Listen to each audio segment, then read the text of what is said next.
Well, when I was 3 years old, I remember lying on the floor, coloring in a coloring book, and I started eating the crayons. And I remember my mother picked me up off the floor and took the crayons away from me, and I cried. I knew from that day forward I was going to be a painter.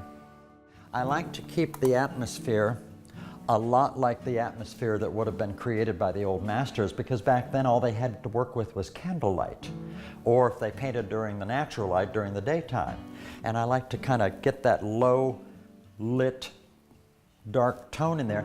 I think it makes my colors brighter in my finished product, but it also gives me a sense, I don't know, I go into another world when I'm doing that. I get a sense that like I'm back there with them, and I enjoy going there.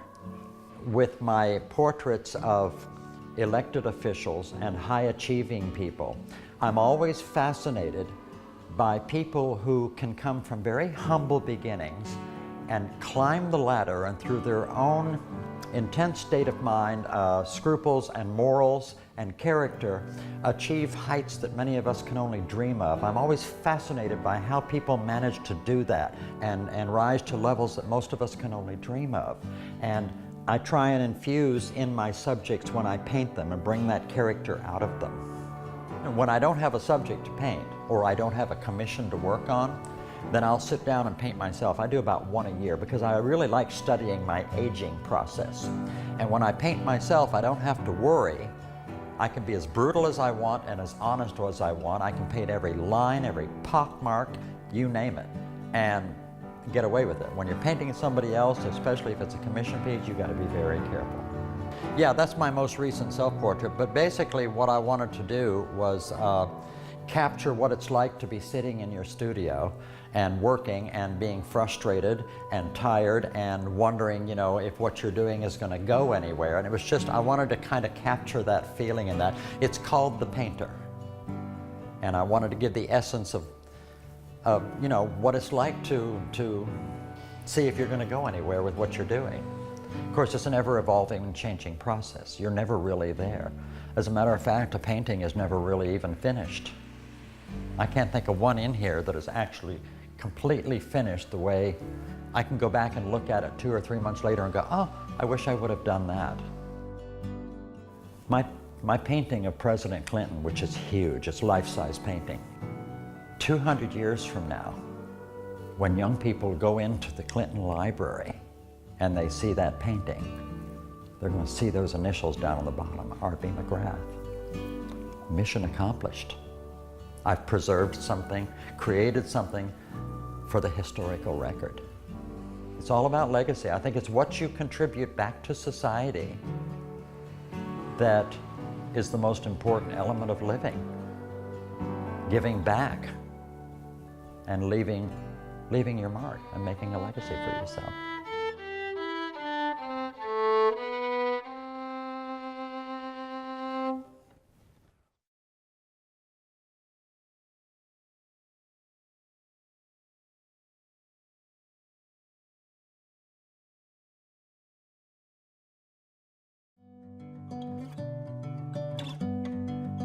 Well, I guess really, where is any community if they don't have access to great art and people that truly believe that everybody deserves great art, and in this instance, great science? The Arts and Science Center is an institution that's been here for almost 50 years. We're accredited with the American Alliance of Museums. An accredited museum is the gold standard of our field, and it means that you have to meet the highest standards of collections care, managerial care, and most of all, most important to us, service to the community. We have artists reflecting on their time in the South, and then over here we have artists reflecting on their time in Arkansas. I think that the conversations people have around this art, especially students, build tolerance and problem solving and critical thinking skills so that we build kind of a more tolerant, empathetic society. I think that art has a very important role in that, and I think that this exhibition is particularly important because for many, many years African Americans were excluded from museums and galleries, and I think it's very important for people of Pine Bluff to come and see art that reflects their experience, their faces. Well, the theater program is really a heart and soul in terms of having a place in the community where people can come see other people in the community perform. So in our program, we really focus on young people. We focus on young people in the shows, young people attending the shows, and young people doing tech work on the shows. I think that the legacy of this museum goes back to those brilliant people that did arts and science, because they could not have dreamed 50 years ago that science today was going to mean STEM, science, technology, engineering, math. And the fact that we're able to combine art, especially with the technology and the engineering, provides a relevant toolbox for kids that, well, long after I'm gone, they'll be building on tools that we can't dream of today. I think that the technologies that are here today that are going to allow art to be incorporated across all disciplines bodes so well for the future. It's just really exciting to see where technology and art are going. It's undreamed of, and it's in the hands of the individual to do with what their dreams are. Everything we do out there is free. So we have free gallery admission. All those hands-on activities are free. And so when we have exhibitions, we aim for a very high standard of hands-on interaction. And so I think that we would hope that every community has access to a place like this.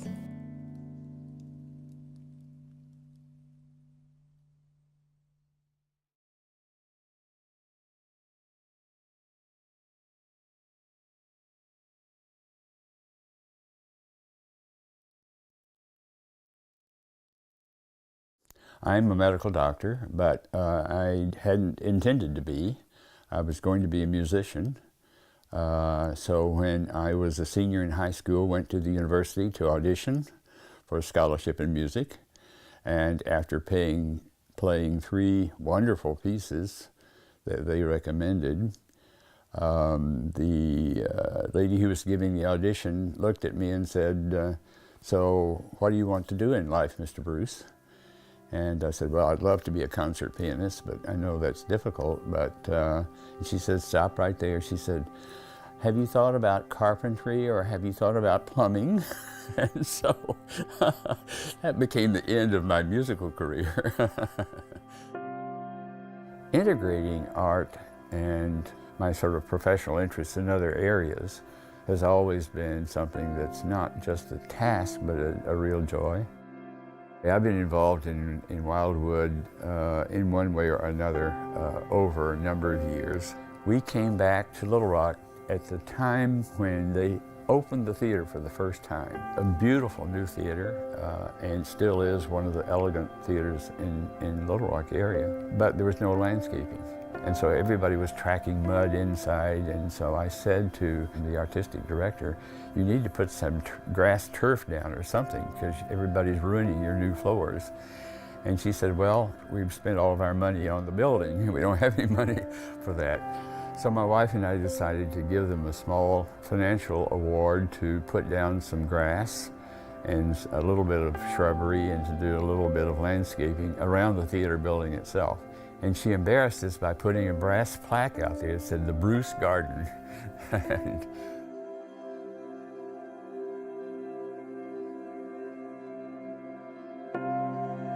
botanical life for physicians used to be kind of a core part of what you learned because of the pharmacopoeia of preparing your own medicines for patients. And it wasn't that so much, it just seemed to be one of the other art forms that existed. So just getting outdoors and working and digging in the soil and puttering around became something that was a great joy.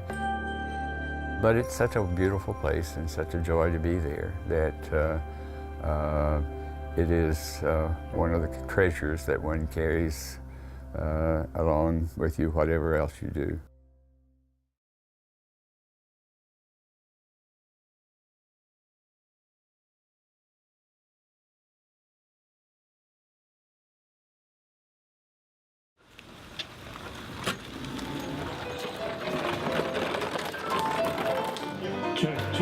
I'll tell you one thing, folks, you ought to give this band a hand. You know how lucky we are how lucky we are in a little old town of Ward, Arkansas to have a group that's been together something more than 2 years, I believe. 63 years, is it, or something like that? They've been together. My goodness. We actually started out as country. We grew up, we thought we were country artists. Sun Records changed that. When Elvis came along, we thought we were rock and rollers. So we're somewhere in between. 1, 2, 3.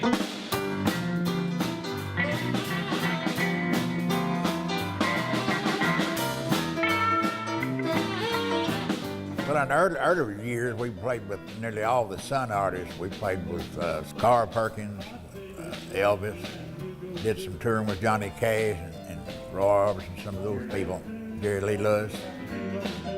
Forget where we were at, maybe Wichita Falls, Texas, with Johnny Cash.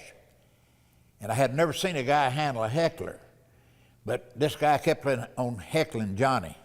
So Johnny finally told him, he said, "Fella, I'm getting $3,000 for making an ass out of myself. How much you getting?" So here's a little bit of one that we recorded then called, back in '55, called Red-Headed Woman. Sonny said, "I guess we're one of the oldest bands in the country, if not the oldest band." Now, I guess the oldest guy, Sonny's 86. What's the old saying? We're older than dirt.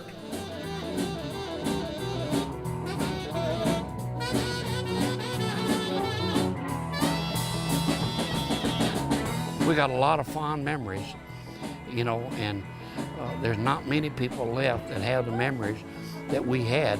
The bad thing is we didn't realize what we were doing at the time. I didn't. I was 22 years old and we walked into Sun Records. I'd never been into a recording studio in my life. You know, to walk in there and start playing, and in walks Roy Orbison, people like that, you know, Bill Lee Riley, and you never dreamed it. And years later, these guys are going to be big stars.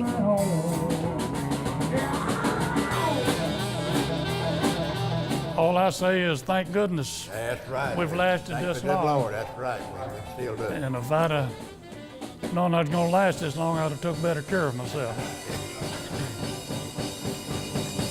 Been a wonderful trip. I hope it goes on for another 100 years. Me too. Looking forward to it.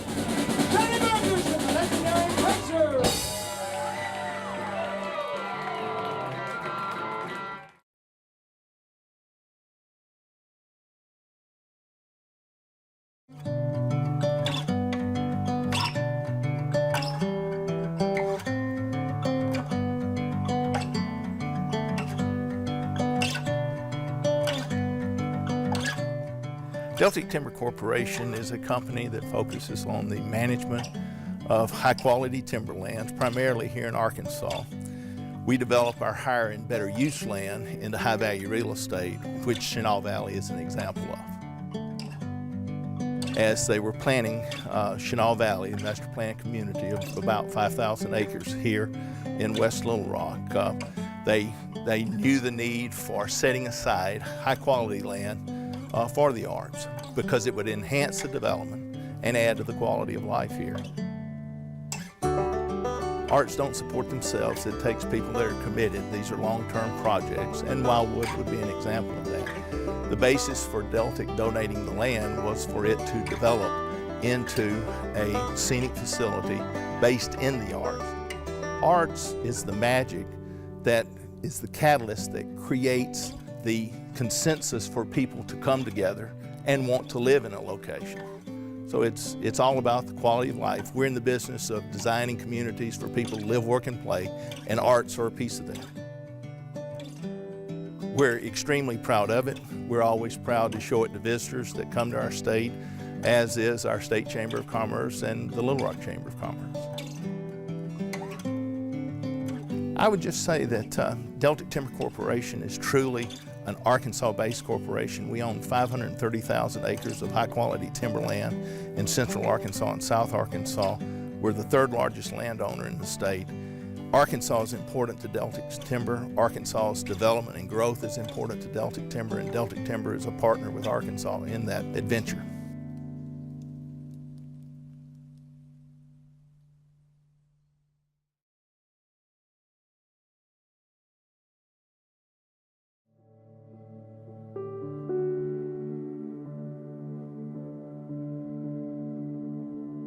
If you're going to have a city and you're going to have a vibrant city, you have to have a heart of the city. And the heart of the city is your downtown. And your neighborhoods are for you, but your downtown's for everybody. And everybody needs to have a place where they can come and be safe and see different things and have different opportunities. And most importantly, do things that don't cost anything.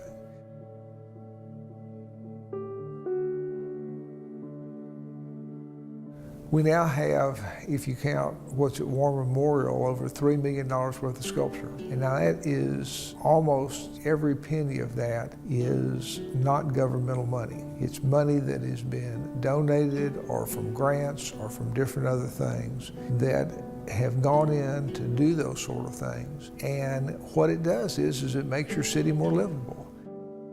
Well, public art makes your every place better. You have something that makes wherever you are different. So if you walk through the park or you walk downtown, it suddenly gives you a feeling of upliftedness, it gives you a feeling of joy, it gives you a feeling of this is a special place. And that's what you want. People now will be walking to the Clinton Library and they'll stop at the Eagle going in there and they'll sit in the benches and they're sitting there just looking at this beautiful eagle. Or they're walking down the sculpture trail and they see a piece of sculpture by a girl named Janie Dedecker of Harriet Tubman leading a child to freedom. It's a special thing to say. You have art that conveys a feeling and it gives a message. And it may take you 30 seconds to do. The problem is that people say it's me doing it. It's not me doing it. It's the committee doing it. It's the community that's doing it. It's people in the community that come and say, I like what you're doing. I want to put a piece in. So I'm getting an award for something that I may have started something a little bit, but it's the community that's doing it. It's the committee that's doing it. It's the people that work on it that's doing it. I think our job as a city is to not only put more sculpture down here, more varied sculpture, but to have better playgrounds, to have more amenities, to have more things that are fun, and continue adding on different things all the time down here so people can come all the time. And if you get people all coming together in the same place, you start having a community you don't have. You don't make people be together. They want to be together. They want to be together because it's a fun, safe place to be that mainly is free. It makes the city more livable, it makes it much more enjoyable, and it makes it a place where people want to be.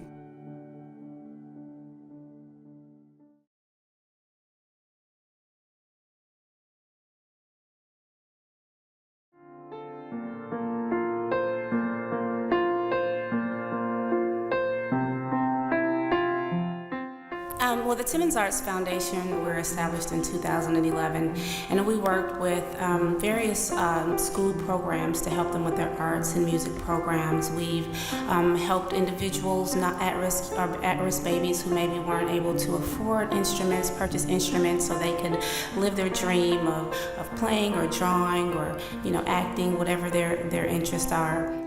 I grew up in the arts. My family, as I was growing up, my mom and dad kind of had me in everything. I danced, I played the flute, I sang, I was on the cheerleading team. I mean, I just did everything. And so as I grew up and started doing more community service and getting out in the city and doing programs at lower income areas and schools, I quickly realized that the budget, the resources, and the time for arts and music wasn't there in the school system, so we wanted to provide that for them. We also specifically work with at-risk youth, and we put on a camp, Cultivating the Arts Youth Summer Camp, which is a 4-week summer program where we take 85 children and expose them to 5 different components of art. You may have children, like we had young boys who fought me to go to art class. They were just like, fashion. We don't want to go to fashion. We don't want to go to fashion. But as they took fashion classes throughout the 4 weeks, they loved it. So if our children aren't exposed to these things, if they aren't exposed to the various components of art, they don't know what they're like. They can't be what they don't see. It's really important for our children today, especially in the world that we live in right now, to have an outlet. And I think arts is the perfect outlet, because if our children don't have a positive way to express themselves, we don't know where they're going to end up or what's going to happen. And if they don't see and they're not exposed to various forms of art, they have no idea what they're capable of.